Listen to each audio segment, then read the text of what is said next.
Olá pessoal, voltamos com as nossas aulas de entendimento de texto do material Drummond e dando continuidade à aula anterior, aula 5, ainda sobre o mesmo tema, as funções da linguagem, a gente vai trabalhar com as três funções que faltam, né? Na aula anterior, aula 5, a gente trabalhou com a função emotiva, referencial informativa e a conativa ou apelativa. Faltaram então essas três funções que são temas da aula de hoje. Então, rapidamente resgatando a ideia do que é uma função da linguagem.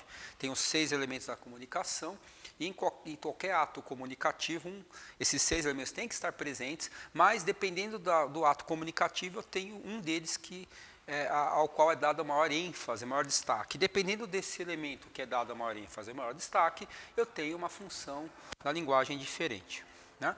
Na outra aula nós vimos a função emotiva, cujo elemento da comunicação que é colocado em destaque é o emissor ou codificador.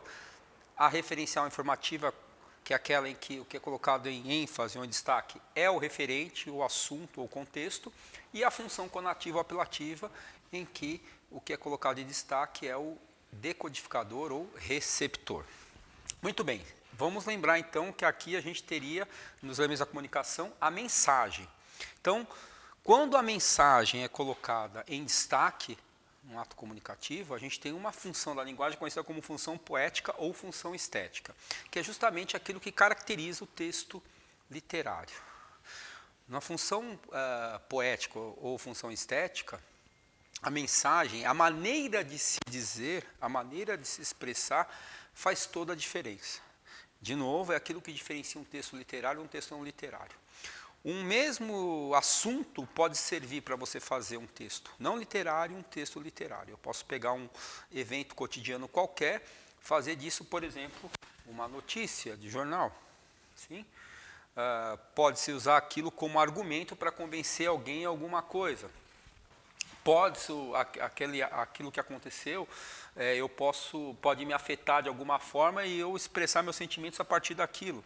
Mas eu posso, por exemplo, pegar esse acontecimento e escrever, por exemplo, um poema ou uma crônica, né? Então, não é o assunto que torna o texto literário ou não. O que torna o texto literário é a maneira de dizer, né?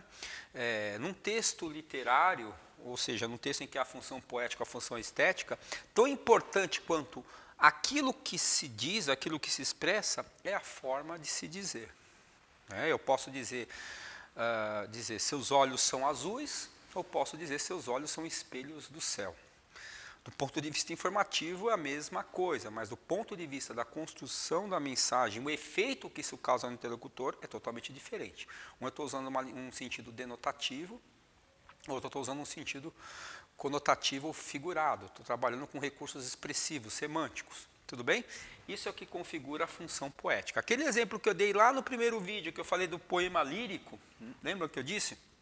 Um eu lírico que fala dos seus sentimentos e tal. Eu tenho uma função emotiva aqui. Sim, mas qual que seria a função predominante?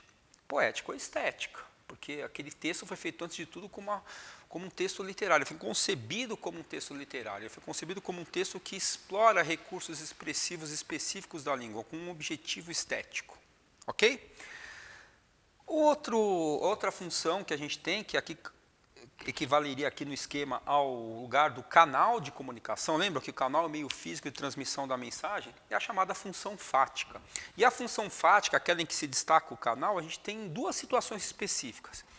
Ou porque você quer testar o canal de comunicação, ou para manutenção desse canal.